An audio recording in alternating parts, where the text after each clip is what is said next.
नमस्कार साथियों। बिहार शिक्षक भर्ती बीपीएससी टीआरई 4.0 के लिए मॉडर्न हिस्ट्री की क्लास में आप सभी का स्वागत है। आज की क्लास में हम आपके लिए मॉडर्न हिस्ट्री से रिलेटेड, आधुनिक इतिहास से रिलेटेड महत्वपूर्ण तिथियों का कालक्रम लेकर आए हैं, क्रोनोलॉजी लेकर आए हैं।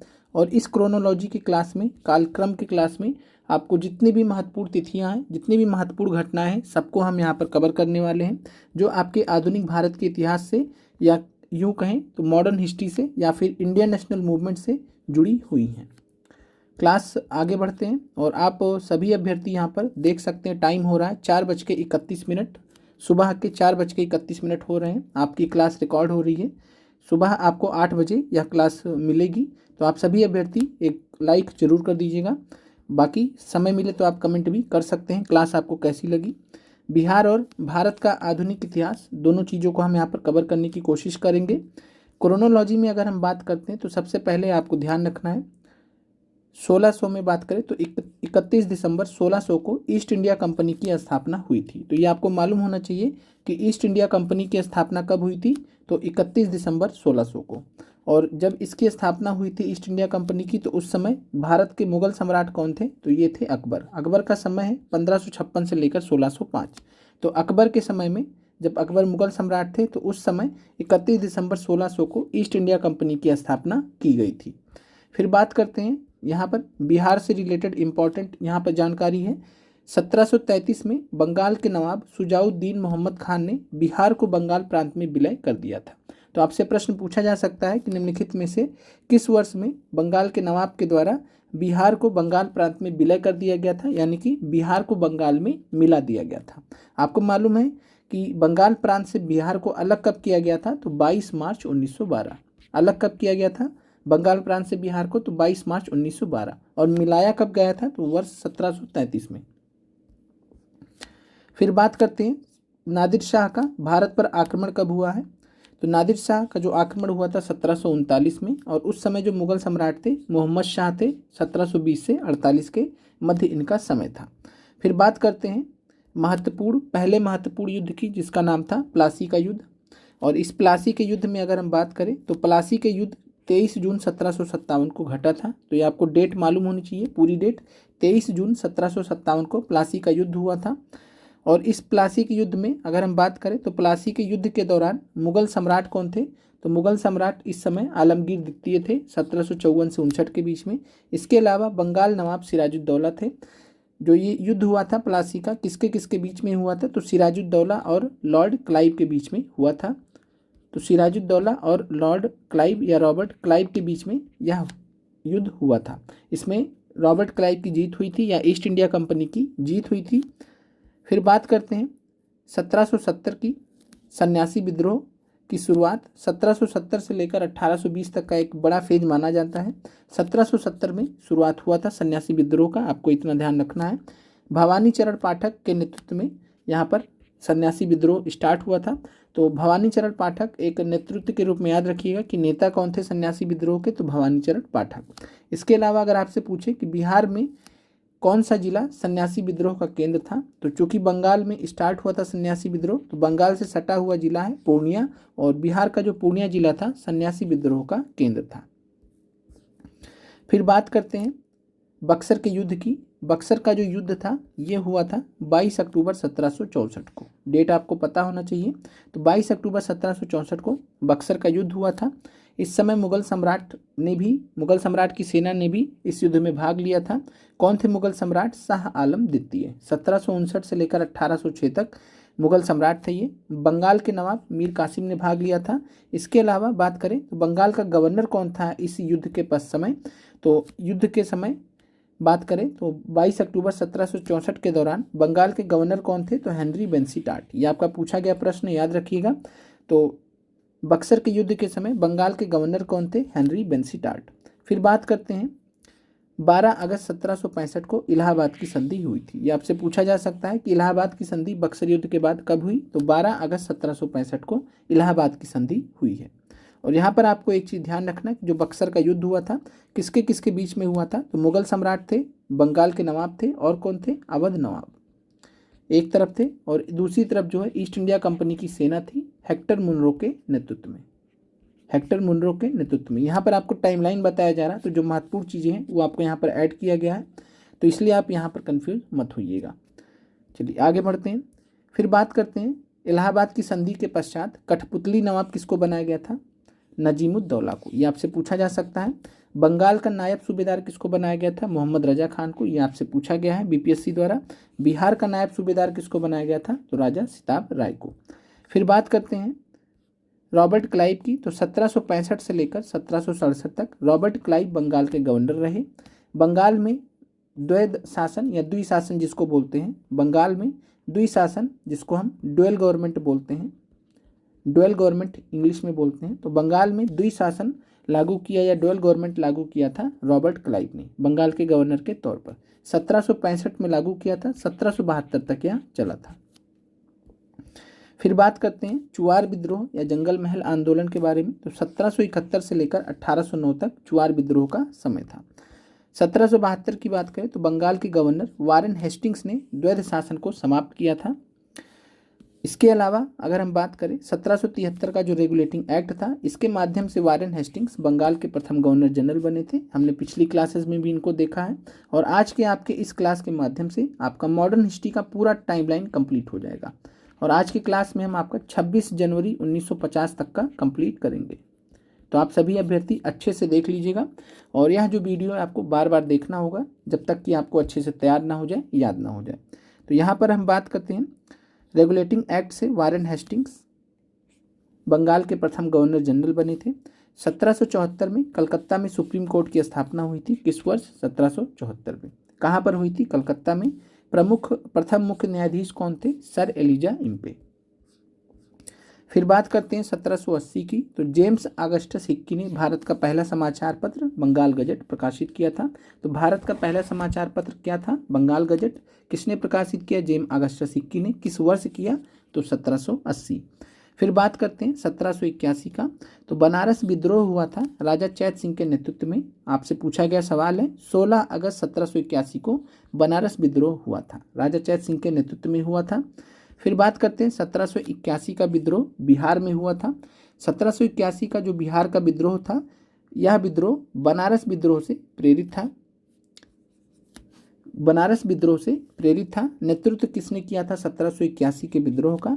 तो फतेह बहादुर शाही। तो ध्यान रखिएगा, हुसेपुर के जमींदार थे, हुसेपुर के जमींदार थे फतेह बहादुर शाही।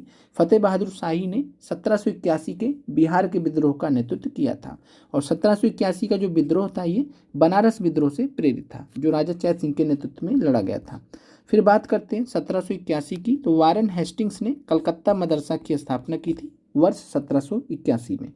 फिर बात करते हैं 1784 में। इस बार आपसे सवाल पूछा गया था, टीआरई में कई बार आपसे पूछा गया, बीपीएससी सिविल सर्विसेज में पूछा गया है। एशियाटिक सोसाइटी ऑफ बंगाल की स्थापना किसने की? सर विलियम जोन्स ने।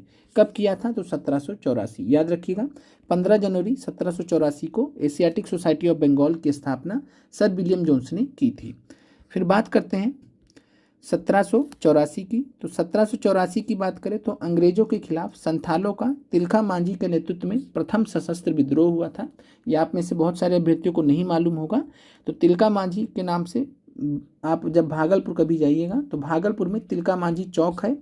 तिलका मांझी जो है बात करें तो प्रथम सशस्त्र विद्रोह के लिए जाना जाता है अंग्रेजों के खिलाफ। तो संथालों का नेतृत्व किया था इन्होंने, तिलका मांझी ने। प्रथम सशस्त्र विद्रोह किया था 1784 में। 1781 से 71 से लेकर एक पूरा तनाव चल रहा था। 1784 में ये सफल रहे थे सशस्त्र विद्रोह करने में। 1785 में तिलका मांझी को फांसी दे दी गई थी। फिर बात करते हैं 1785 की, तो विलियम विल्किंस ने भगवत गीता का अंग्रेजी अनुवाद किया था। तो निम्नलिखित में से किसने भगवत गीता का अंग्रेजी में अनुवाद किया था? राइट आंसर है विलियम विल्किंस। आपसे पूछा जा सकता है।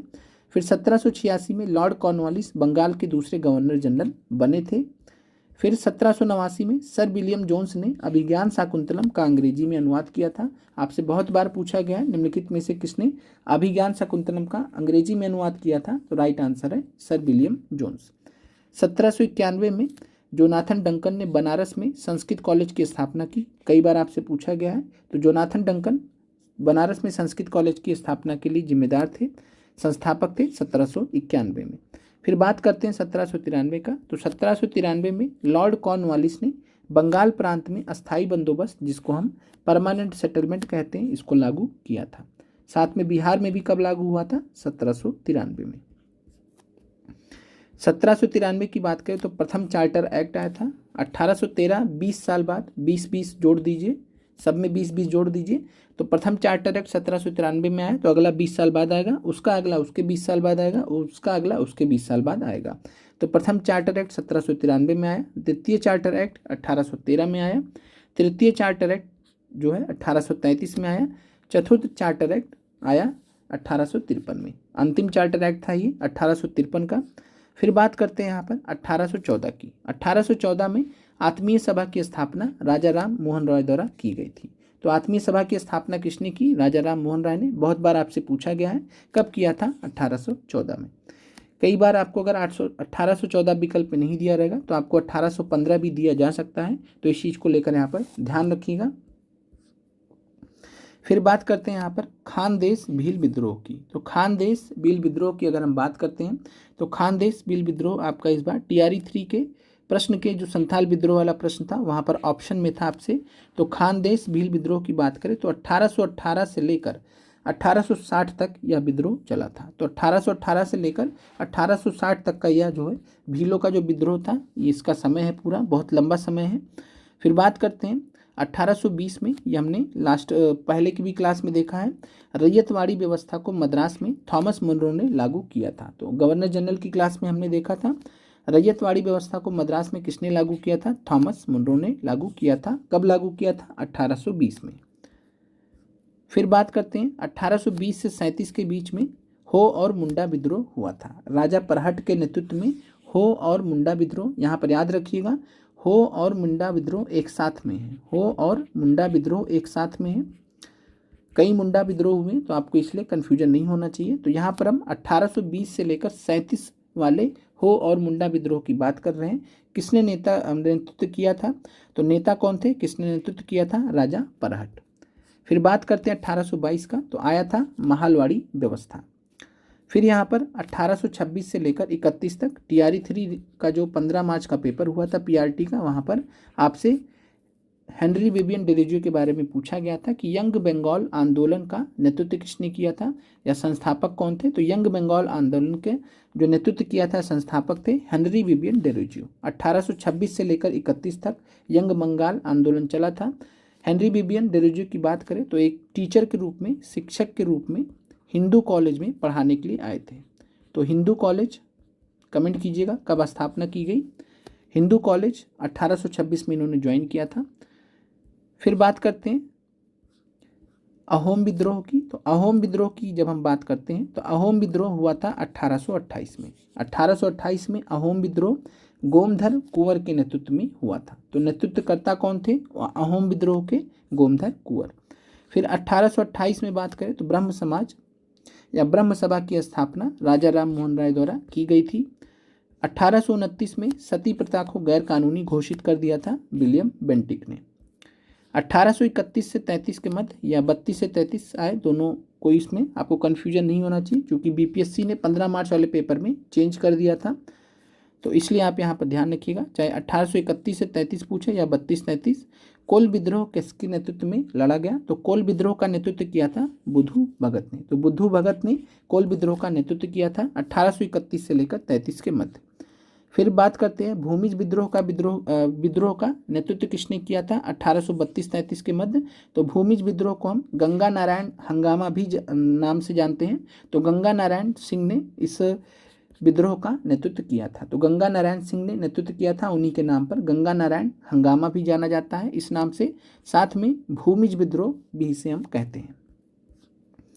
1833 का जो चार्टर एक्ट था, इसके माध्यम से विलियम बेंटिक भारत के प्रथम गवर्नर जनरल भी बने थे, ये हमने देखा था पिछली क्लासेस में। फिर बात करते हैं 1836 की। 1836 में बंग भाषा प्रकाशक सभा की स्थापना हुई थी और कांग्रेस की स्थापना से पहले जितने भी संस्थाएं बनाई गई थी उन संस्थाओं में ये पहली संस्था थी। तो ये बनी थी 1836 में। राजा राम मोहन रॉय के सहयोगियों द्वारा स्थापित किया गया था। तो राजा राम मोहन राय के द्वारा जो सहयोगी थे, उन्हीं सहयोगियों में से एक थे गौरी शंकर तर्कबागीस। तो गौरी शंकर तर्कबागीस के नेतृत्व में स्थापित किया गया था बंग भाषा प्रकाशक सभा, और ये लोग राजा राम मोहन रॉय के सहयोगी थे। फिर बात करते हैं 1838 का। तो 1838 में लैंड होल्डर सोसाइटी, जमींदारी एसोसिएशन जिसको कहते हैं, द्वारकानाथ टैगोर द्वारा स्थापित किया गया था। 1839 में तत्वबोधिनी सभा की स्थापना देवेंद्रनाथ टैगोर ने की थी। तो ये भी ध्यान रखिएगा, इंपॉर्टेंट है, पूछा जा सकता है। तत्वबोधिनी सभा की स्थापना किसने की? देवेंद्रनाथ टैगोर ने की। कब किया? 1839। फिर इंपॉर्टेंट है आपके लिए 1840 में कूका आंदोलन पंजाब में, बीपीएससी टीआरई में पूछा गया है यहाँ से। तो संस्थापक थे भगत जवाहरलाल। संगठित किसने किया था कूका आंदोलन को? तब आपका आंसर हो जाएगा बाबा राम सिंह ने। तो 1840 में कूका आंदोलन पंजाब में स्टार्ट हुआ। संस्थापक इसके कौन थे? भगत जवाहरलाल। अगर आपसे पूछेगा कूका आंदोलन को किसने संगठित किया था, तब आपका आंसर बाबा राम सिंह हो जाएगा। फिर बात करते हैं 1851 में ब्रिटिश इंडियन एसोसिएशन की स्थापना हुई थी। तो ब्रिटिश इंडियन एसोसिएशन की स्थापना किसने की थी? राधाकांत देव ने। तो राधाकांत देव ने 1851 में ब्रिटिश इंडियन एसोसिएशन की स्थापना की थी। फिर बात करते हैं बम्बई एसोसिएशन 1852 में, उतना महत्वपूर्ण नहीं है। 1855-56 में कौन सा विद्रोह हुआ था? आपको मालूम है, लॉर्ड डलहौजी के समय में संथाल विद्रोह हुआ था 1855-56 में। 30 जून 1855 को आरंभ हुआ था। संथाल विद्रोह किस तिथि को आरंभ हुआ था, ये आपसे पूछा जा सकता है। 30 जून 1855 को। नेतृत्व किसने किया था संथाल विद्रोह का? सिद्धू और कान्हू ने। फिर बात करते हैं 1859-60 में कौन सा विद्रोह हुआ था? तो 1859-60 में आपका नील विद्रोह हुआ था। नील विद्रोह के नेता कौन थे? दिगंबर विश्वास और विष्णु विश्वास। तो दिगंबर विश्वास और विष्णु विश्वास के नेतृत्व में 1859-60 में नील विद्रोह हुआ था। नील दर्पण का प्रकाशन अगर आपसे पूछेगा तो नील दर्पण का प्रकाशन कब हुआ? 1860 में। 1863 में क्या हुआ? सत्येंद्र नाथ टैगोर, या जो है बात करें सत्येंद्र नाथ ठाकुर, एक ही बात है। तो सत्येंद्र नाथ टैगोर प्रथम भारतीय बने थे जिन्होंने इंडियन सिविल सर्विसेज का एग्जाम निकाला था, और इंडियन सिविल सर्विस को ज्वाइन करने वाले प्रथम भारतीय थे। तो प्रथम भारतीय सिविल सर्वेंट कौन थे? सत्येंद्र नाथ टैगोर। वर्ष था 1863। फिर बात करते हैं 1867 में हिंदू मेला की स्थापना किसने की थी? ये आपसे पूछा गया सवाल है। तो हिंदू मेला आपका बीपीएससी टीआरई में 2.0 में पूछा गया सवाल है, जीएस पार्ट में। हिंदू मेला की स्थापना किसने की थी? तो ये किया था नवगोपाल मित्र ने। तो नवगोपाल मित्र ने 1867 में हिंदू मेला की स्थापना की थी। फिर बात करते हैं पूना सार्वजनिक सभा की। तो पूना सार्वजनिक सभा की स्थापना महादेव गोविंद रनाडे ने की थी। पूना सार्वजनिक सभा की जो स्थापना ये हुआ था 1867 में। कहीं कहीं आपको 1870 भी मिल जाता है, तो विकल्प में आपको एक ही रहेगा, या तो 1867 रहेगा या 1870 रहेगा। अब देखने वाली बात है कि एग्जामिनर ने प्रश्न बनाया कहाँ से। अब दो तिथि तो एक चीज़ की हो भी नहीं सकती, और यहाँ पर 1867 फिलहाल इसको आप देख लीजिएगा। तो 1867 में पूना सार्वजनिक सभा की स्थापना महादेव गोविंद रनाडे ने की थी। फिर बात करते हैं 1868 से 70 के बीच में बीपीएससी टीआरई में पूछा गया सवाल है, सफा होर आंदोलन का नेतृत्व किसने किया था? इसको हम खेरवार आंदोलन भी कहते हैं, खेरवार आंदोलन भी कहते हैं। आपसे पूछा गया सवाल है टीआरई 2 में। तो सफा होर आंदोलन की बात करें तो बाबा भागीरथ मांझी, तो बाबा भागीरथ मांझी के नेतृत्व में संथाल जनजाति का यह विद्रोह था, जिसको हम सफा होर आंदोलन के नाम से जानते हैं, 1868 से 70 के मध्य। 1871 में क्या हुआ? सुरेंद्र नाथ बनर्जी जी ने इंडियन सिविल सर्विसेज पास करके दूसरे जो है भारतीय सिविल सर्वेंट बने। तो दूसरे ऐसे भारतीय थे जो सिविल सर्वेंट बने थे, वो थे सुरेंद्र नाथ बनर्जी। सत्यशोधक समाज की स्थापना ज्योतिबा फूले ने कब की? सत्यशोधक समाज की स्थापना ज्योतिबा फूले ने 1873 में की थी। फिर बात करें 1874 में, तो सुरेंद्र नाथ बनर्जी जी को मामूली त्रुटि के लिए हटा दिया गया था। फिर बात करते हैं 1875 की। तो 15 नवंबर 1875 को बिरसा मुंडा का जन्म हुआ था। तो बिरसा मुंडा का जब आपसे जन्म पूछा जाएगा, एससीईआरटी में आपको 1874 दिया, वो गलत दिया है। एससीईआरटी में भी बहुत सारी मिस्टेक्स हैं, तो ऐसा नहीं कि एससीईआरटी में कोई चीज़ लिखी हुई है तो पत्थर की लकीर है। आपको कोई भी डाउट हो आप टेलीग्राम में पूछ भी सकते हैं। बहुत सारे अभ्यर्थी इस चीज़ को कन्फर्म भी कर लेते हैं। तो आपका बिरसा मुंडा का जो जन्म का जो राइट है वो है आपका यहाँ पर 15 नवंबर 1875। 15 नवंबर को कमेंट कीजिएगा कौन सा दिवस भारत सरकार मनाती है 2021 से लगातार। 1875 की बात करें तो शिशिर कुमार घोष ने इंडिया लीग की स्थापना की थी। तो इंडिया लीग की स्थापना किसने की थी? शिशिर कुमार घोष ने। कब की थी? 1875 में। शिशिर कुमार घोष अमृत बाजार पत्रिका के संस्थापक भी थे। फिर बात करते हैं आर्य समाज की स्थापना स्वामी दयानंद सरस्वती ने की थी। कब की थी? 1875 में। इंपॉर्टेंट है, कई बार आपसे टीआरई में पूछा गया है। तो आर्य समाज की स्थापना स्वामी दयानंद सरस्वती ने 1875 में। और स्वामी दयानंद सरस्वती जी की एक महत्वपूर्ण पुस्तक है जिसका नाम है सत्यार्थ प्रकाश। आपसे पूछा जा सकता है तो याद रखिएगा। फिर बात करते हैं 1875 में अलीगढ़ एंग्लो ओरिएंटल कॉलेज की स्थापना की थी सर सैयद अहमद खान ने। तो सर सैयद अहमद खान ने अलीगढ़ एंग्लो ओरिएंटल कॉलेज की स्थापना कब की थी? वर्ष था 1875। इसको विश्वविद्यालय का दर्जा कब दिया गया था? तो अलीगढ़ मुस्लिम यूनिवर्सिटी कब बनी थी? 1920 में। ये फ़र्क है, बहुत सारे अभ्यर्थी यहाँ पर डाउटफुल हो जाते हैं कि अलीगढ़ मुस्लिम यूनिवर्सिटी की स्थापना 1875 में हुई थी। नहीं, ऐसा नहीं है। अलीगढ़ एंग्लो ओरिएंटल कॉलेज की स्थापना की गई थी। बाद में विश्वविद्यालय का दर्जा 1920 में मिला है। फिर बात करते हैं इंडियन नेशनल एसोसिएशन की स्थापना सुरेंद्र नाथ बनर्जी ने की थी 1876 में। तो इंडियन नेशनल एसोसिएशन या इंडियन एसोसिएशन शॉर्ट में बोला जाता है। तो इंडियन एसोसिएशन या इंडियन नेशनल एसोसिएशन की स्थापना सुरेंद्र नाथ बनर्जी ने की थी। इनके साथ में थे आनंद मोहन बोस।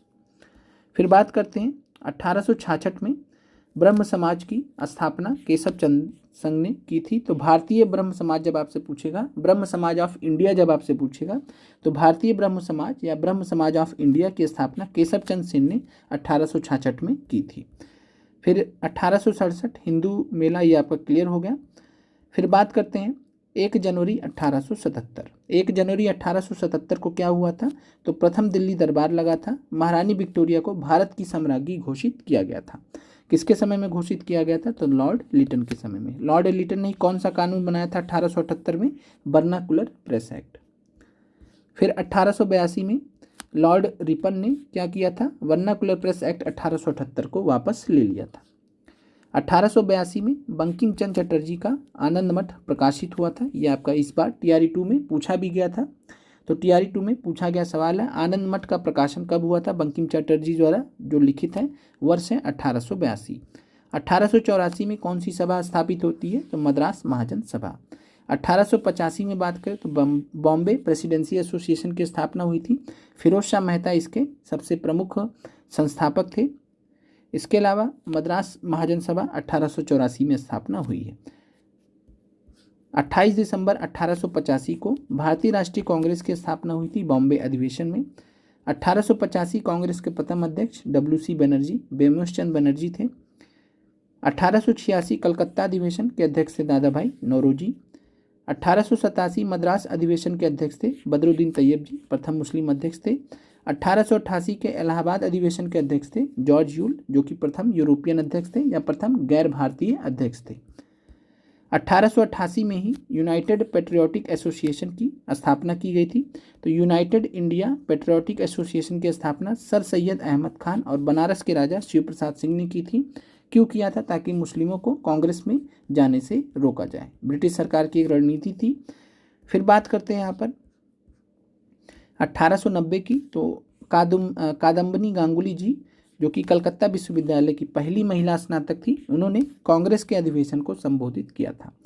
तो कादम्बनी गांगुली ने 1890 में कांग्रेस को संबोधित किया था। ये थी कलकत्ता विश्वविद्यालय की पहली महिला स्नातक। हमने आपसे पिछले क्लास में पूछा था कि कलकत्ता विश्वविद्यालय के पहले पुरुष स्नातक कौन थे। अभी तक किसी ने इस सवाल का जवाब नहीं दिया, हमने आपको पढ़ा रखा है। तो आप इस सवाल का जवाब वीडियो कमेंट ख़त्म होने के बाद एक बार फिर से दे दीजिएगा। वो कमेंट आपका हमेशा रहता है, लाइव वाला कमेंट आपका हट जाता है, लेकिन एक बार जब वीडियो कंप्लीट हो जाएगा तो आप इसका जवाब दे दीजिएगा। 1896 में बात करें तो कांग्रेस के कलकत्ता अधिवेशन में प्रथम बार रविन्द्रनाथ टैगोर ने यहाँ पर वंदे मातरम गीत गाया था। तो वंदे मातरम गीत पहली बार कांग्रेस के कलकत्ता अधिवेशन में 1896 में गाया गया था। वंदे मातरम की बात करें तो बंकिम चंद्र चटर्जी ने 1874 में लिखा था। फिर यहाँ पर बात करते हैं 1897 का। तो 1897 में चापेकर बंधु, जिनका नाम था दामोदर हरी चापेकर, बालकृष्ण हरी चापेकर, इन जो है चापेकर बंधु ने पूना के प्ले कमिश्नर। तो चापेकर बंधु कौन थे? दामोदर हरी और बालकृष्ण हरी चापेकर। तो इन चापेकर बंधुओं ने पूना के प्ले कमिश्नर, जिनका नाम था रैंड और कर्नल आइस्ट की गोली मारकर हत्या कर दी गई थी। तो 1897 में यह घटना हुई थी, महत्वपूर्ण है, याद रखिएगा। टीआरई 3 में पूछा गया सवाल है। जो 15 मार्च का आपका पेपर हुआ था वहाँ पर यह सवाल पूछा गया था। फिर बात करते हैं 1899 मित्र मेला, बहुत बार आपसे बीपीएससी ने पूछा गया। तो वीर दामोदर सावरकर, जिनको हम बीडी सावरकर भी कहते हैं, तो वीर दामोदर सावरकर या बीडी सावरकर द्वारा 1899 में मित्र मेला की स्थापना की गई थी। सीक्रेट सोसाइटी थी ये, सीक्रेट ऑर्गेनाइजेशन था ये। और मित्र मेला और वीर दामोदर सावरकर के साथ में इनके भाई भी शामिल थे, लेकिन मुख्यतः आपसे अगर आपसे सवाल पूछेगा तो वीर दामोदर सावरकर ही आपको विकल्प में दिया जाएगा। 1904 में अभिनव भारत सोसाइटी की स्थापना की थी बीडी सावरकर ने। इसी मित्र मेला को ही दामोदर सावरकर ने अभिनव भारत सोसाइटी का नाम दे दिया था एक हिसाब से। तो बीडी सावरकर, और कब दिया था? 1904। तो अभिनव भारत सोसाइटी 1904 में बनी है। 1906 में अभिनव भारत सोसाइटी को लंदन में भी बना दिया, किसने? तो बीडी सावरकर ने। तो लंदन में जो स्थापित हुआ था ये हुआ था 1906 में, भारत में जो हुआ था 1904 में। ये फ़र्क आप ध्यान रखिएगा। 19 जुलाई 1905 की बात करें तो 19 जुलाई 1905 यह date BPSC previous year questions में आप जाएंगे तो बीपीएससी प्री के प्रीवियस ईयर क्वेश्चंस में 19 जुलाई 1905 को लॉर्ड कर्जन द्वारा बंगाल विभाजन की घोषणा तिथि के रूप में बीपीएससी ने आंसर माना है। तो आप भी 19 जुलाई 1905 याद रख लीजिए। 20 जुलाई को लेकर बहुत ज़्यादा कन्फ्यूजन रहता है, तो आप 19 जुलाई यहाँ पर मान सकते हैं। 7 अगस्त 1905 की बात करें, स्वदेशी आंदोलन या बंग भंग आंदोलन शुरू हुआ था। तो स्वदेशी आंदोलन कब शुरू हुआ? 7 अगस्त 1905। 16 अक्टूबर 1905 की बात करें तो बंगाल विभाजन को लागू कर दिया गया था लॉर्ड कर्जन के द्वारा। और लॉर्ड कर्जन के बंगाल विभाजन लागू करने के पश्चात शोक दिवस के रूप में यहाँ पर 16 अक्टूबर 1905 को मनाया गया था। टीआरई 2 में पूछा गया है आपसे यह सवाल। तो शोक दिवस के रूप में 16 अक्टूबर 1905 को मनाया गया था। फिर बात करते हैं 1905 के बनारस अधिवेशन की। अध्यक्ष थे गोपाल कृष्ण गोखले। 1906 के कलकत्ता अधिवेशन के अध्यक्ष थे दादा भाई नौरोजी। 4 प्रस्ताव पारित हुए थे, स्वराज, स्वदेशी, बॉयकॉट और नेशनल एजुकेशन। फिर है 15 अगस्त 1906। 15 अगस्त 1906 को क्या हुआ था? नेशनल काउंसिल ऑफ एजुकेशन की स्थापना हुई थी बंगाल में एससी मुखर्जी जी के द्वारा। तो नेशनल काउंसिल ऑफ एजुकेशन की स्थापना बंगाल में एससी मुखर्जी जी के द्वारा हुई थी, तो ध्यान रखिएगा। फिर है 1906 में बिहारी छात्र सम्मेलन की स्थापना राजेंद्र प्रसाद जी द्वारा की गई थी। तो बिहारी स्टूडेंट कॉन्फ्रेंस के संस्थापक कौन थे? राजेंद्र प्रसाद जी द्वारा। तो राजेंद्र प्रसाद जी ने बिहारी छात्र सम्मेलन का यहाँ पर स्टार्ट किया था 1906 में। 1907 में सूरत अधिवेशन होता है। अध्यक्ष थे रास बिहारी घोष थे और कांग्रेस यहाँ पर 2 धड़ों में बट गई थी। 1907 में बात करें तो जो स्वदेशी आंदोलन था, स्वदेशी आंदोलन आंध्र प्रदेश में जिस रूप में फेमस हुआ उसका नाम है वंदे भारत आंदोलन। तो जो स्वदेशी आंदोलन था वो आंध्र प्रदेश में वंदे भारत आंदोलन के नाम से फेमस हुआ था 1907 में। 30 अप्रैल 1908 को पूछा गया सवाल आपका टीआरई बीपीएससी प्री हर जगह। 30 अप्रैल 1908 को खुदीराम बोस और प्रफुल्ल चाकी ने कलकत्ता के chief presidency magistrate Douglas Kingsford को मारने का असफल प्रयास किया था, यानी मार नहीं पाए थे किंग्सफोर्ड को। तो किसने किसने प्रयास किया था? खुदीराम बोस और प्रफुल्ल चाकी ने। प्रफुल्ल चाकी ने जो खुद को गोली मार ली थी और खुदीराम बोस जो है सबसे कम उम्र के कह सकते हैं क्रांतिकारी थे जिनको फांसी दी गई थी ब्रिटिश सरकार द्वारा। तो सबसे कम उम्र के क्रांतिकारी जिनको फांसी दी गई ब्रिटिश सरकार द्वारा खुदीराम बोस थे। फिर बात करते हैं 1908 की तो बिहार प्रांतीय सम्मेलन का पहला सत्र हुआ था सैयद अली इमाम की अध्यक्षता में। तो बिहार प्रांतीय सम्मेलन का यहाँ पर बात करें तो सैयद अली इमाम की अध्यक्षता में कहाँ पर हुआ था? तो ये हुआ था आपका 1908 में जो है बात करें तो सोनपुर में पहला हुआ था। और वैसे जो हेडक्वार्टर था वो था आपका पटना। तो जो हेडक्वार्टर था वो पटना था, लेकिन सोनपुर में स्थापना हुई थी बिहार प्रांतीय सम्मेलन की पहले सत्र की। फिर बात करते हैं 1909 का। 1909 का बात करें तो मदन लाल ढींगरा ने ब्रिटिश अधिकारी कर्जन वायली की हत्या की थी। ये आपका टीआरई 3.0 री एग्जाम में आपसे पूछा गया सवाल है। मदन लाल ढींगरा ने ब्रिटिश अधिकारी कर्जन वायली की 1909 में हत्या कर दी थी। 1911 की बात करें तो कांग्रेस का कलकत्ता अधिवेशन बिशन नारायण धर की अध्यक्षता में हुआ था। फिर बात करें प्रथम बार जन गण मन गाया गया था? तो प्रथम बार जनगण मन गाया गया था रविन्द्रनाथ टैगोर जी के द्वारा। कब गाया गया था? 1911 के कांग्रेस के कलकत्ता अधिवेशन में। फिर बात करते हैं 12 दिसंबर 1911 को क्या हुआ था? तो 12 दिसंबर 1911 को तृतीय दिल्ली दरबार लगा था। सम्राट जॉर्ज पंचम ने, यहाँ पर बात करें तो दो घोषणाएं हुई थी। सम्राट जॉर्ज पंचम आए थे, दो घोषणाएं हुई थी। कौन कौन सी? तो राजधानी को कलकत्ता से दिल्ली स्थानांतरित करने की घोषणा, इसके अलावा बंगाल विभाजन को रद्द करने की घोषणा। दो घोषणाएं हुई थी। तत्कालीन वायसराय कौन थे? तो तत्कालीन वायसराय थे लॉर्ड हार्डिंग, जिनका कार्यकाल है 1910 से लेकर 1916 तक। इसके अलावा बात करें तो बंगाल से बिहार और उड़ीसा को अलग करने का भी यहाँ पर बात किया गया था। फिर 1912 का कांग्रेस का बांकीपुर अधिवेशन हुआ था। बिहार में प्रथम कांग्रेस अधिवेशन था, स्थान था बांकीपुर। पटना आपको यहाँ पर ध्यान नहीं रखना, कन्फ्यूजन नहीं होना चाहिए।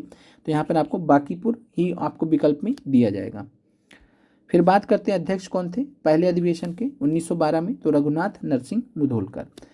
फिर बात करते हैं 22 मार्च 1912 की। तो 22 मार्च 1912 बिहार एवं उड़ीसा को बंगाल प्रांत से अलग किया गया था, इसीलिए हम बिहार दिवस 22 मार्च को मनाते हैं। इसके अलावा 1 अप्रैल 1912 को जो बिहार प्रांत था वो अस्तित्व में आया था। तो बिहार प्रांत अस्तित्व में कब आया था? तो 1 अप्रैल 1912 को आया था। फिर है 23 दिसंबर 1912। तो 23 दिसंबर 1912 को क्या हुआ? दिल्ली के चांदनी चौक में वायसराय लॉर्ड हार्डिंग पर बम फेंका गया था। रास बिहारी बोस इसके लिए जिम्मेदार माने गए थे। बाद में ये जब पुलिस इनके पीछे पड़ी तो ये भाग निकलने में कामयाब हो गए। 1915 में जापान पहुंच गए, फिर वहां से अपनी क्रांतिकारी गतिविधियों को इन्होंने आगे बढ़ाया। तो दिल्ली के चांदनी चौक में वायसराय लॉर्ड हार्डिंग पर जो बम फेंका गया उसके पीछे कौन से क्रांतिकारी थे? तो रास बिहारी बोस। फिर बात करते हैं 15 जुलाई 1913 का। बार बार आपसे सवाल पूछा जाता है गदर पार्टी के बारे में। तो 15 जुलाई 1913 को गदर पार्टी की स्थापना होती है। संस्थापक थे लाला हरदयाल और संस्थापक अध्यक्ष अगर आपसे पूछेगा तो सोहन सिंह भाकना थे। स्थान था सैन फ्रांसिस्को यूएसए। तो सोहन सिंह भाकना जो है अध्यक्ष थे, संस्थापक सदस्यों में शामिल थे। तो ऐसा अध्यक्ष जो संस्थापक सदस्यों में शामिल होता है, प्रथम अध्यक्ष, उसको हम संस्थापक अध्यक्ष के नाम से जानते हैं। जो पहला अध्यक्ष हो, संस्थापक सदस्य भी हो, तो ऐसे को हम बोलते हैं संस्थापक अध्यक्ष। तो अगर आपसे केवल संस्थापक पूछा जाएगा तब आपको विकल्प में लाला हरदयाल दिया रहेगा। अगर आपसे संस्थापक अध्यक्ष पूछा जाता है तब आपका सोहन सिंह भाकना, या फिर आपसे सिंपली पूछे प्रथम अध्यक्ष कौन थे तो भी सोहन सिंह भाकना यहाँ पर आंसर हो जाएगा। सैन फ्रांसिस्को यूएसए में स्थापना हुआ था। चलिए अब आते हैं अहरार आंदोलन पर। अहरार आंदोलन आपसे बीपीएससी टीआरई 2.0 में पूछा गया सवाल है। 1910 में शुरू हुआ था मौलाना मोहम्मद अली के नेतृत्व में। इसके अलावा इसमें अन्य नेता भी इसमें शामिल थे अहरार आंदोलन में। ताना भगत आंदोलन की बात करें तो 1914 से लेकर 20 के बीच में जतरा भगत के नेतृत्व में ताना भगत आंदोलन हुआ था। उरांव जनजाति का ये आंदोलन था। महात्मा गांधी जी का दक्षिण अफ्रीका से भारत आगमन कब हुआ था? तो दक्षिण अफ्रीका से भारत कब लौटे थे? 9 जनवरी 1915 को। इसीलिए हम 9 जनवरी को क्या मनाते हैं? प्रवासी भारतीय दिवस। प्रवासी भारतीय दिवस कब मनाते हैं? 9 जनवरी 1915 को। लखनऊ अधिवेशन की बात करें तो लखनऊ अधिवेशन हुआ था दिसंबर 1916 में। होम रूल लीग की बात करें तो तिलक जो है बाल गंगाधर तिलक ने अप्रैल 1916 में होम रूल लीग की स्थापना की थी। तो होम रूल लीग की स्थापना बाल गंगाधर तिलक ने कब किया था? तो ये किया था अप्रैल 1916 में। हेडक्वार्टर इसका बनाया था पूना में। एनी बेसेंट की बात करें तो होम रूल लीग की स्थापना की थी सितंबर 1916 में और इसका जो हेडक्वार्टर था ये बनाया था मद्रास में। महात्मा गांधी जी की बात करें चंपारण कब पहुंचे थे तो तिथि कौन सी थी? तो 10 अप्रैल 1917 को महात्मा गांधी चंपारण पहुंचे थे। चंपारण कृषि अधिनियम, चंपारण एग्रेरियन एक्ट को कब पारित किया गया था? ये आपसे टीआरई 1 में पीआरटी में पूछा गया सवाल है। वहां पर विकल्प में आपको नहीं दिया था, तब आंसर आपका नन ऑफ दीज था। आंसर क्या है सही? तो 4 मार्च 1918। तो 4 मार्च 1918 को चंपारण कृषि अधिनियम, चंपारण एग्रेरियन एक्ट को पारित किया गया था। फिर बात करते हैं अहमदाबाद मिल हड़ताल की। तो फरवरी और मार्च महीने के बीच में हुआ था। तो फरवरी मार्च 1918 में अहमदाबाद मिल हड़ताल हुआ था। ये पहला भूख हड़ताल था महात्मा गांधी जी का। फिर बात करते खेड़ा सत्याग्रह का। तो खेड़ा सत्याग्रह 11 मार्च 1918 को स्टार्ट हुआ था। तो अहमदाबाद मिल हड़ताल के जस्ट बाद ही खेड़ा सत्याग्रह भी स्टार्ट हुआ था। क्रम में पहले अहमदाबाद मिल हड़ताल हुआ है, फिर खेड़ा सत्याग्रह हुआ है। रोलेट एक्ट कब पारित हुआ था? तो रोलेट एक्ट की बात करें तो रोलेट एक्ट जिसके माध्यम से बिना कोई सुनवाई किए हुए जेल में डाल दिया जाता था, सीधे सज़ा सुना दी जाती थी। तो रोलट एक्ट की बात करें, ये पारित हुआ था मार्च 1919 में।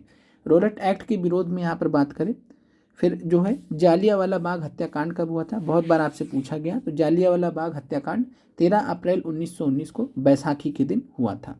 खिलाफत आंदोलन की बात करें तो खिलाफत आंदोलन वर्ष 1919 में प्रारंभ हुआ था। खिलाफत आंदोलन शुरू किसने किया था, तो खिलाफत आंदोलन शुरू किया था अली बंधुओं ने, इनका नाम था मोहम्मद अली और शौकत अली। इसके अलावा जब आपसे पूछेगा कि खिलाफत असहयोग आंदोलन कब शुरू हुआ या सिंपली असहयोग आंदोलन कब शुरू हुआ, तब आपका आंसर हो जाएगा 1 अगस्त 1920। चौरी चौरा कांड कब हुआ था, तो 4 फरवरी 1922 को चौरी चौरा कांड हुआ था। कहीं कहीं आपको 5 फरवरी भी मिलता है, लेकिन 4 फरवरी ज़्यादा ऑथेंटिक है। 4 फरवरी 1922 यहाँ पर ज़्यादा ऑथेंटिक है, तो ध्यान रखिएगा। फिर बात करते हैं स्वराज पार्टी की स्थापना का, तो गया अधिवेशन दिसंबर 1922 में हुआ था। गया अधिवेशन के पश्चात जो है दिसंबर 1922 में स्वराज पार्टी के जो संस्थापक थे CR दास और मोतीलाल नेहरू, उन्होंने पार्टी छोड़ दिया, कांग्रेस के अध्यक्ष पद से और सचिव पद से इस्तीफा दे दिया था। स्वराज पार्टी की स्थापना की थी 1 जनवरी 1923 को। फिर बात करते हैं अक्टूबर 1924 का, तो अक्टूबर 1924 में कौन सी संस्था बनी थी क्रांतिकारियों की, तो Hindustan Republican association. Hindustan Republican association की स्थापना हुई थी अक्टूबर 1924 में। संस्थापक थे सचिंद्र नाथ सान्याल और राम प्रसाद बिस्मिल। तो सचिन नाथ सान्याल और राम प्रसाद बिस्मिल की बात करें तो सचिन नाथ सान्याल और राम प्रसाद बिस्मिल संस्थापक थे अक्टूबर 1924 में। फिर बात करते काकोरी ट्रेन एक्शन की या काकोरी ट्रेन कांड कब हुआ था, तो काकोरी ट्रेन एक्शन या काकोरी ट्रेन कांड हुआ था 9 अगस्त 1925 को। इसके अलावा आत्मसम्मान आंदोलन सेल्फ रेस्पेक्ट मूवमेंट 1925 में स्टार्ट हुआ था। पूछा गया सवाल है आपका, EB रामास्वामी नायकर या पेरियार इसके संस्थापक थे। फिर बात करते हैं साइमन कमीशन भारत कब आया था, तो साइमन कमीशन भारत कब आया था 8 नवंबर 1927। इस बार TRE 3.0 री एग्जाम में GS में आपका ये सवाल पूछा गया था। तो साइमन कमीशन भारत कब आया 8 नवंबर 1927। साइमन कमीशन की स्थापना कब हुई, तो 8 नवंबर 1927। ध्यान दीजिएगा, साइमन कमीशन की स्थापना कब हुई 8 नवंबर 1927। साइमन कमीशन भारत कब आया है, तो साइमन कमीशन भारत आया 3 फरवरी 1928। फिर बात करते हैं बारदोली सत्याग्रह का, तो बारदोली सत्याग्रह वर्ष 1928 में हुआ था सरदार वल्लभ भाई पटेल के नेतृत्व में। फिर बात करते हैं लाहौर अधिवेशन का, तो लाहौर अधिवेशन हुआ था दिसंबर 1929 में। फिर बात करते हैं यहाँ पर बिहार प्रांतीय किसान सभा की स्थापना कब हुई, सहजानंद सरस्वती जी के द्वारा। तो बिहार प्रांतीय किसान सभा की जो स्थापना हुई थी नवंबर 1929 में हुई थी। फिर बात करते हैं दांडी मार्च का, तो दांडी मार्च का समय कब है, तो 12 मार्च को स्टार्ट हुआ था दांडी मार्च, और इसलिए यहाँ पर जो है बात करें तो 12 मार्च को हम दांडी मार्च दिवस के रूप में भी मनाते हैं। तो अगर आपसे पूछे दांडी मार्च दिवस कब मनाया जाता है, तब आपका आंसर हो जाएगा 12 मार्च। और दांडी मार्च पूरा कब से कब तक हुआ था, तो 12 मार्च से लेकर 6 अप्रैल। तो 12 मार्च से लेकर 6 अप्रैल तक हुआ था। नमक सत्याग्रह या सविनय अवज्ञा आंदोलन कब स्टार्ट हुआ था, 6 अप्रैल 1930 को। प्रथम गोलमेज सम्मेलन की बात करें तो नवंबर 1930 से लेकर जनवरी 1931 के बीच में प्रथम गोलमेज सम्मेलन हुआ था। चंद्रशेखर आज़ाद कब शहीद हुए थे, इलाहाबाद में, तो चंद्रशेखर आज़ाद जी 27 फरवरी 1931 को शहीद हुए थे। गांधी इरविन समझौता कब हुआ था, 5 मार्च 1931 को गांधी इरविन समझौता हुआ था, जिसको हम दिल्ली समझौता भी कहते हैं। भगत सिंह सुखदेव और राजगुरु को फांसी कब हुई थी, तो भगत सिंह सुखदेव और राजगुरु को फांसी 23 मार्च 1931 को हुई थी। कांग्रेस का कराची अधिवेशन इसके बाद हुआ था 29 से 31 मार्च 1931 के बीच में। कराची अधिवेशन की अध्यक्षता बात करें तो सरदार पटेल ने किया था। ये सीक्वेंस आप याद रखिएगा। द्वितीय गोलमेज सम्मेलन की बात करें तो महात्मा गांधी जी को कांग्रेस का प्रतिनिधि बनाकर भेजा गया था। सितंबर से दिसंबर 1931 के बीच में द्वितीय गोलमेज सम्मेलन हुआ था। तो प्रथम गोलमेज सम्मेलन जो हुआ था ये हुआ था 1930 में, द्वितीय गोलमेज सम्मेलन जो हुआ था 1931 में, तृतीय गोलमेज सम्मेलन 1932 में। कम्युनल अवार्ड की घोषणा कब की गई थी, सांप्रदायिक पुरस्कार की घोषणा कब की गई थी, 16 अगस्त 1932 को रैमजे मैकडोनाल्ड ने घोषणा किया था। फिर इसके विरोध में महात्मा गांधी ने यरवदा जेल में आमरण अनशन कब शुरू किया था, तो 20 सितंबर 1932।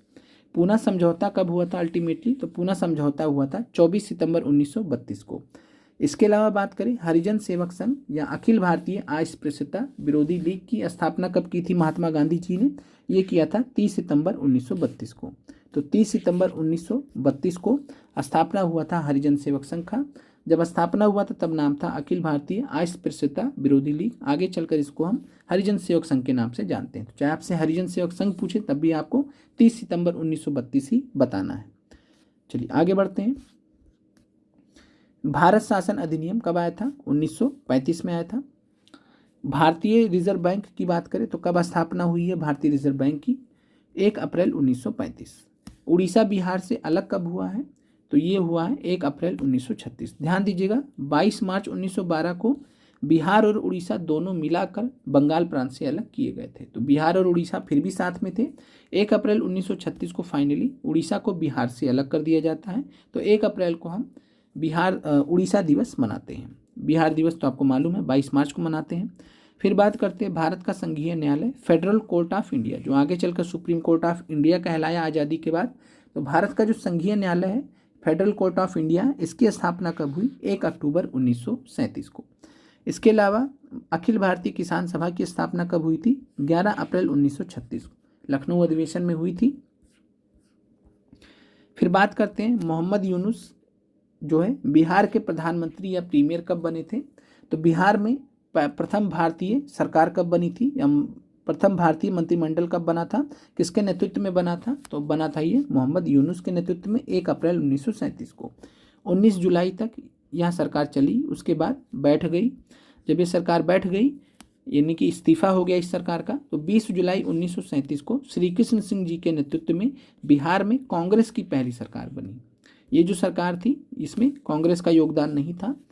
जब इस सरकार ने मुस्लिम इंडिपेंडेंट पार्टी से ये जुड़े हुए थे।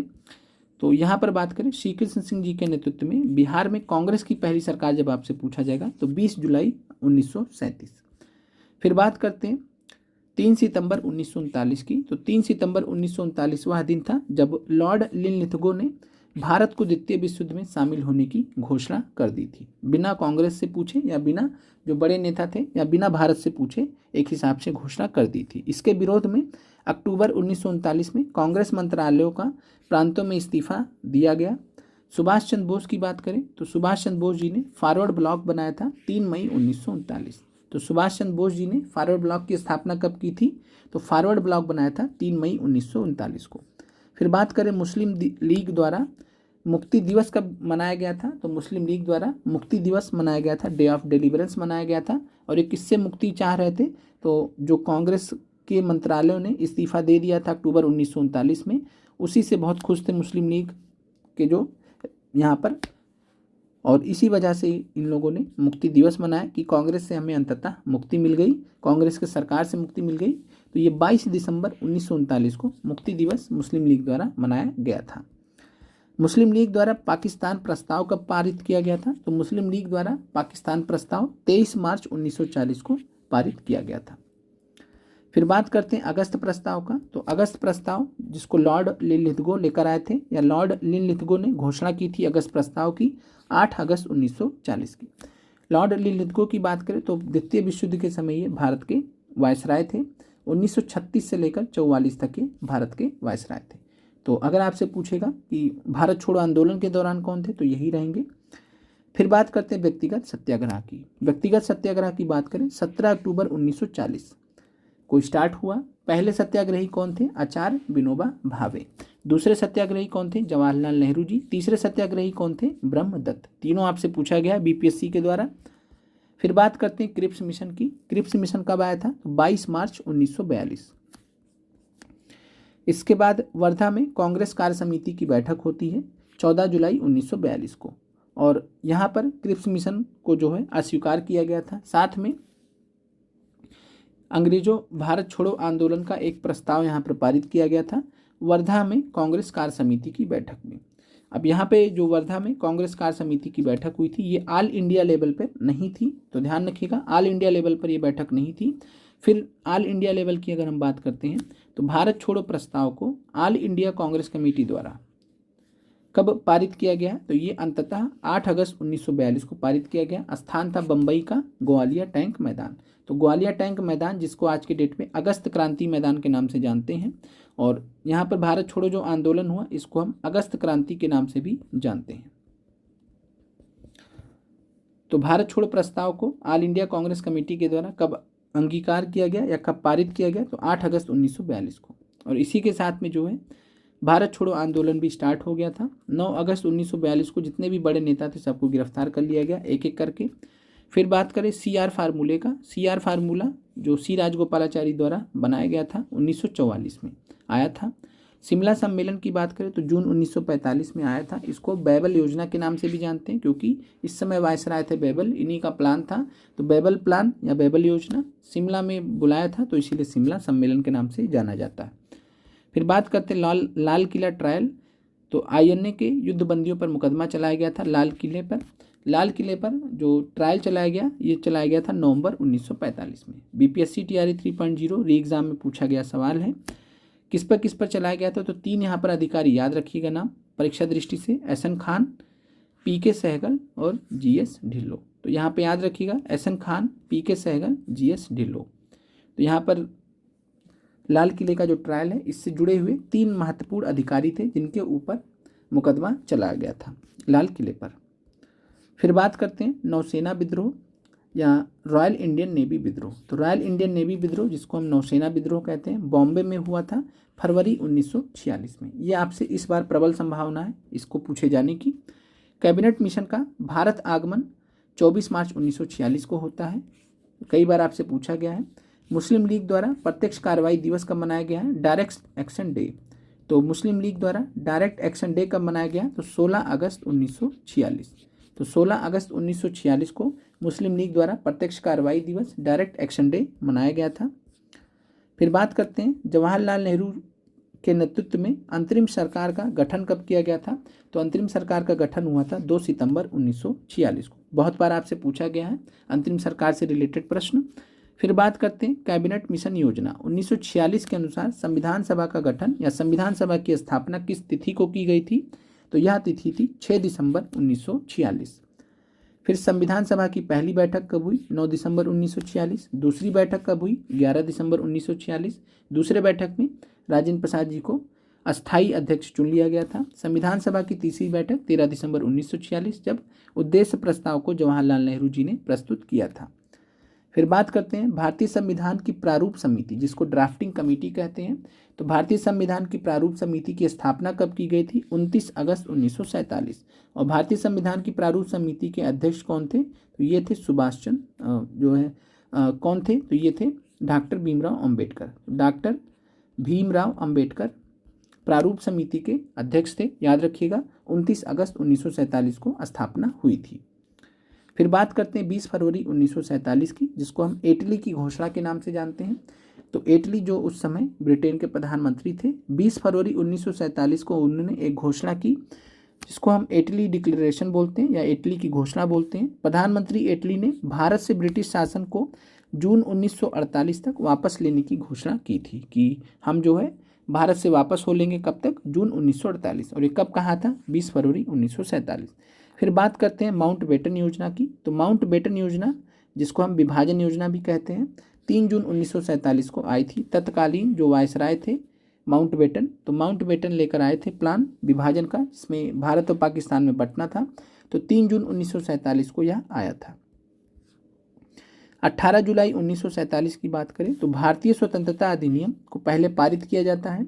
और भारतीय स्वतंत्रता अधिनियम को जब पारित कर लिया गया तो कानून बनने के लिए ब्रिटेन में राजघराने का शाही हस्ताक्षर का जरूरत था।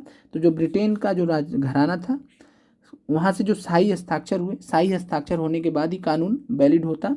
तो शाही हस्ताक्षर वगैरह होकर ये 18 जुलाई 1947 को भारतीय स्वतंत्रता अधिनियम 1947 अस्तित्व में आया था। तो भारतीय स्वतंत्रता अधिनियम 1947 ब्रिटिश राजघराने से शाही हस्ताक्षर प्राप्त करते हुए 18 जुलाई 1947 को अस्तित्व में आया था। अभी आज के डेट में आप देखते हैं भारत के केस में कानून बनता है तो उसको कौन हस्ताक्षर करता है? राष्ट्रपति करते हैं। लेकिन अब ब्रिटेन के केस में थोड़ा अलग है। तो ब्रिटेन के केस में जो है राजघराने से रिलेटेड। फिर बात करते हैं 22 जुलाई 1947। 22 जुलाई 1947 की बात करें तो भारतीय राष्ट्रीय ध्वज को, तिरंगे को संविधान सभा द्वारा अपनाया गया था, किस तिथि में? 22 जुलाई 1947। फिर बात करते हैं उद्देश्य प्रस्ताव, ऑब्जेक्टिव रेजोल्यूशन को संविधान सभा द्वारा कब अपनाया गया था? 22 जनवरी 1947। 22 जुलाई है, 22 जनवरी है, बहुत कन्फ्यूजन होता है, ध्यान रखिएगा। उद्देश्य प्रस्ताव है, ऑब्जेक्टिव रेजोल्यूशन है, तो 22 जनवरी 1947 है। भारतीय राष्ट्रीय ध्वज की बात करें तो 22 जुलाई 1947। फिर बात करते हैं 26 नवंबर 1949 की। 26 नवंबर 1949 को क्या हुआ? भारतीय संविधान सभा ने संविधान और साथ में प्रस्तावना भी अगर आपसे पूछेगा तो 26 नवंबर 1949 को अंगीकृत, अधिनियमित और आत्मर्पित किया था या स्वीकार किया था। तो भारतीय संविधान को कब स्वीकार किया गया था संविधान सभा द्वारा? 26 नवंबर 1949। 24 जनवरी 1950 को क्या हुआ? तो संविधान सभा ने राष्ट्रगान जनगण मन को अपनाया था, संविधान सभा ने राष्ट्रगीत वंदे मातरम को अपनाया था। कब अपनाया था? दोनों तिथि सेम है, 24 जनवरी 1950। फिर बात करते हैं 26 जनवरी 1950 की। संविधान पूरे भारत में लागू होता है 26 जनवरी 1950 को। कमेंट कीजिएगा क्लास आपको कैसी लगी। मिलते हैं आप लोगों से अगले वीडियो में। आप लोगों का देखने के लिए धन्यवाद।